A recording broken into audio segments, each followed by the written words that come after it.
Aujourd'hui, c'est lundi. Et nous nous retrouvons ici dans notre université où nous expliquons au monde entier, aux Ivoiriens, la crise ivoirienne. Où on est quitté, où on est et où on s'en va. La colonisation, on a été colonisé pendant combien d'années? Je ne sais. En 1960, la France, par la pression, nous a donné l'indépendance. La France, un pays, matière première, la neige.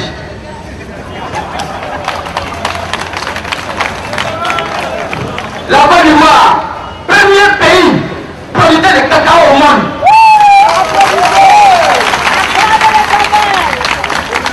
Troisième pays producteur de café au monde. Côte d'Ivoire aujourd'hui déclaré réserve mondiale de pétrole. Allez, nous pétrole là, c'est le pétrole bleu, pétrole de qualité. C'est du pétrole, on n'a pas besoin d'avoir la scie. Dès qu'on peut en mettre la voiture, ça se va. Ça veut dire que notre pays est très riche. Et un pays comme ça ne peut pas rester en esclavage. Cette convoitise et des richesses de ce continent est au cœur du débat. En fait, les puissants de ce monde se moquent éperdument du sort des peuples d'Afrique. Comme d'habitude, de tout temps. Ce qui les intéresse, c'est, on le sait, et les enjeux sont énergétiques. Et pourquoi ces débats sur le pétrole, sur le nucléaire, qui déterminent l'avenir du monde, ne concernent-ils pas l'Afrique? Abidjan, y a le jour. Abidjan, y a le jour. Abidjan, y a le jour. Abidjan, y a le jour. Abidjan, y a la joie. Abidjan, y a la joie. Amadingalo, Amadingalo, Amadingalo, Amadingalo, Amadingalo,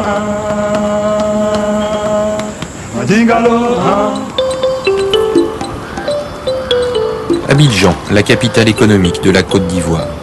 La vitrine aussi d'un miracle dont toute l'Afrique de l'Ouest a profité avant de devenir un mirage dans les années 90, puis un cauchemar depuis le début de la guerre en septembre 2002. Abidjan est le passage obligé de tous les hommes d'affaires qui travaillent dans l'une des régions les plus riches du continent. Caoutchouc et bois, or et diamants, cacao et café, bauxite et fer, coton et fruits tropicaux ont attiré hier les puissances coloniales. La France en Côte d'Ivoire, au Mali, au Burkina Faso et en Guinée, la Grande-Bretagne au Ghana et en Sierra Leone, alors que le Libéria demeurait sous l'influence américaine.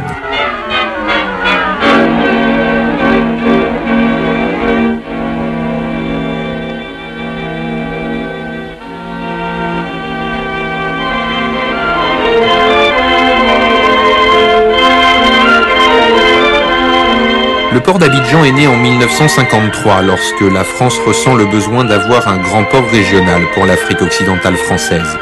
Elle perce alors le canal de Vridi qui relie la lagune d'Abidjan à l'océan Atlantique.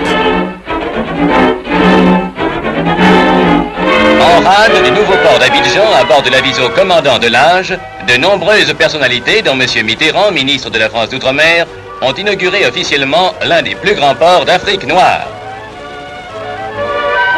Le Rassemblement démocratique africain, jusqu'ici hostile à la cérémonie d'inauguration, a rendu publiquement hommage à l'œuvre des grands Français dont l'initiative audacieuse a marqué la place prépondérante de la Côte d'Ivoire dans le monde économique moderne. Ce port a toujours été le débouché naturel et indispensable de tous les pays enclavés du Nord, Mali, Burkina Faso et Niger. Mais aujourd'hui, seuls quelques rares bateaux le fréquentent. Le putsch raté de septembre 2002 a bouleversé le commerce régional. Une certaine France qui a conçu les choses de cette manière, de telle sorte que la Côte d'Ivoire puisse être le lieu fondamental de son ancrage dans la sous-région, et en vue, à partir de la Côte d'Ivoire, d'irradier sur le reste les pays environnants, comme ça s'est passé pour le Mali, la Guinée et les pays de l'Afrique de l'Ouest. Et la Côte d'Ivoire, c'était la vitrine, le fief, le lieu d'où partaient les décisions. Une région composée de 4 aires culturelles. Les Akans, dans le centre et l'est ivoirien ainsi qu'au Ghana. Les Gours, dans le nord-est et au Burkina Faso. Les Mandés, dans le nord-ouest, au Mali et en Guinée. Enfin les Krou à l'ouest et au Libéria. Une région aussi sous l'influence d'Houphouët-Boigny, le premier président de la Côte d'Ivoire. Les choix politiques et économiques qui avaient été faits par Houphouët-Boigny faisaient de la Côte d'Ivoire une sorte d'oasis. Faut bien se souvenir qu'Houphouët-Boigny avait été un des rares à choisir plutôt le modèle libéral que le modèle communiste, alors qu'il était lui-même issu de partis apparentés, et que ce modèle libéral lui a valu un soutien des entreprises occidentales et en même temps une grande bienveillance de la France qui a entretenu sur son sol, et qui entretient encore d'ailleurs, des soldats chargés en principe d'assurer la tranquillité du pays. C'est sans doute une des raisons qui font que la Côte d'Ivoire apparaissait comme un pays protégé à l'époque. La Côte d'Ivoire est en guerre ouverte depuis septembre 2002, mais la bataille d'Abidjan a commencé beaucoup plus tôt, quelques semaines seulement après la fin de la guerre froide. En décembre 1989, 2 personnages entrent en scène, le général ivoirien Robert Gueye et le rebelle libérien Charles Taylor.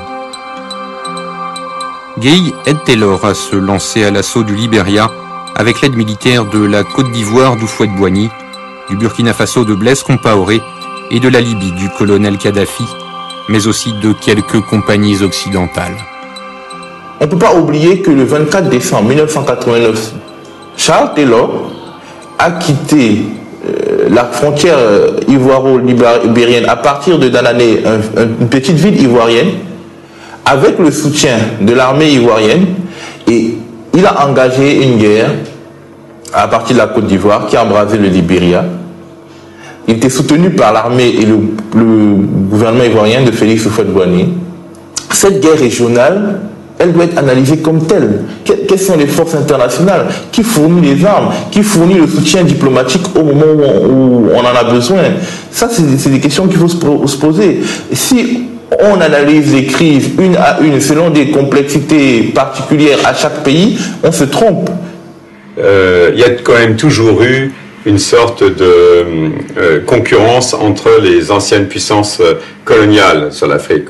Et le Libéria était aussi symptomatique aussi de cette présence, en disant voilà, le Libéria, c'est les anglo-saxons qui veulent pénétrer dans le précaré français, et donc la France a joué un rôle, bien évidemment, avec le colonel Kadhafi, une sorte d'alliance un peu étonnante avec le colonel Kadhafi, la Libye, le Burkina Faso, Blaise Compaoré, et de l'autre côté, le président Houphouët-Boigny. Tout le monde a soutenu Charles Taylor, avec aussi des intérêts économiques, dans le sens où c'était le prolongement aussi de la Côte d'Ivoire, et donc ça veut dire c'était l'EVA, tout ce qui était minerais et diamants.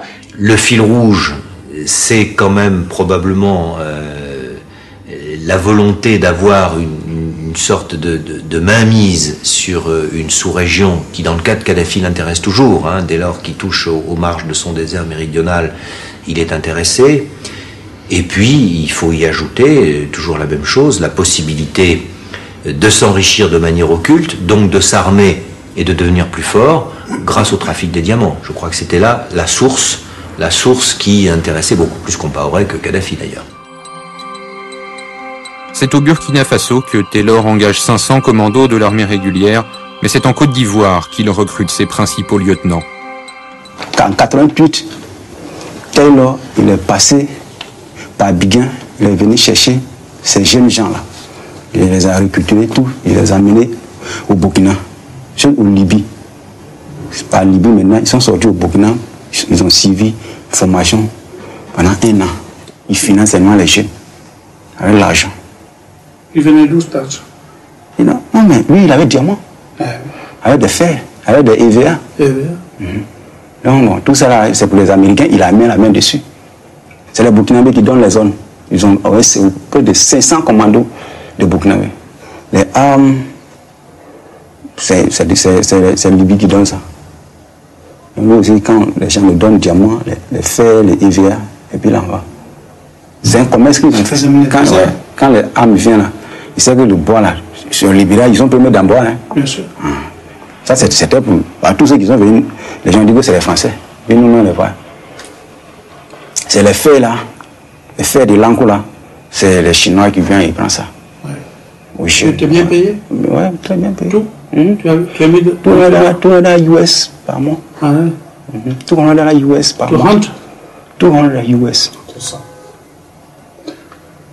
Et à Monrovia, à Savas, tu pouvais vivre bien avec ça? Ah ouais, on vivre bien. C'est un problème? Non. Mais c'est nous, on a des armes à la main. Donc nous, on dort bien, on a mangé, on a tout.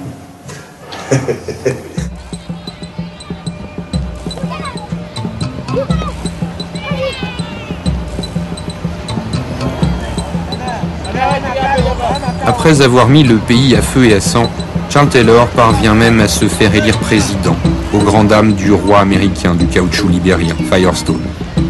Taylor n'oublie pas de renvoyer l'ascenseur à ceux qui l'ont aidé. Le président ivoirien Houphouët-Boigny, le groupe hollandais Oriental Timber Corporation et le français Bolloré obtiennent de grandes concessions dans le caoutchouc et dans le bois exotique. Dès lors qu'un homme politique, on pourrait dire Charles Taylor, on pourrait en citer d'autres en Afrique, sont à la tête ont la possibilité de mettre la main sur de véritables magots, à ce moment-là, ils peuvent acheter tout le monde, y compris les hommes politiques occidentaux et français. Je pense que plusieurs ouvrages l'ont assez facilement démontré. Puis Taylor lance ses commandos à la conquête des autres richesses régionales, en commençant par les diamants de Sierra Leone et de la Guinée. Charles Taylor a décidé de mener une guerre au long cours au Libéria, d'exporter sa guerre en Sierra Leone. Et c'est là qu'on a eu le ROUF, un mouvement rebelle totalement odieux qui s'est spécialisé dans l'amputation des enfants.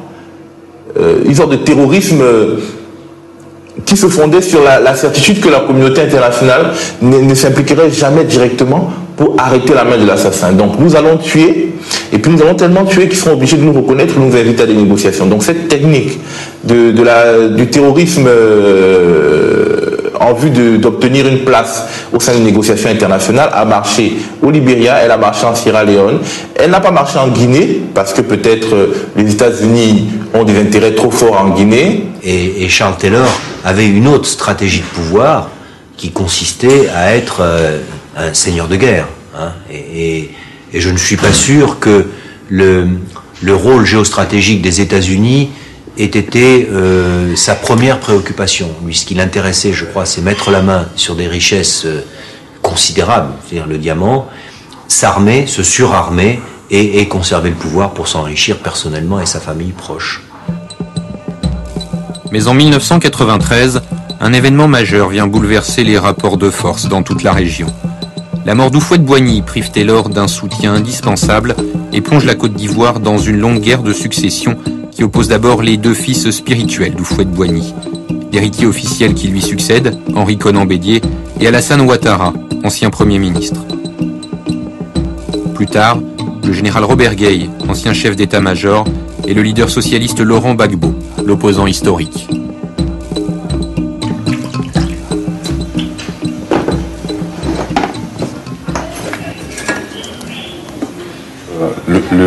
L'artiste peintre, comme tout artiste d'ailleurs, ne peut pas être un observateur passif de son temps. Voyez, ces quatre personnages symbolisent les hommes politiques, les leaders politiques ivoiriens. Ici, on a le général Gueye, ici le président Bédié, là le président Alassane et là le président Gbagbo. Donc, en fait, ce sont ces quatre leaders qui sont à la conquête du pouvoir. Et je me suis dit que, tiens, si ces quatre personnages sont unis, ici s'entendent entre eux, il n'y a pas de raison que le pouvoir et le peuple soient divisés. Et dès qu'ils sont séparés, chacun d'entre eux part avec une partie du peuple. Et c'est la division. Dans cette bataille, les armes utilisées sont très dangereuses.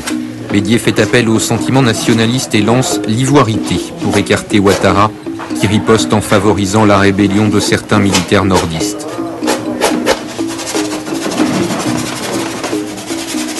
après la mort du premier président Félix Houphouët-Boigny.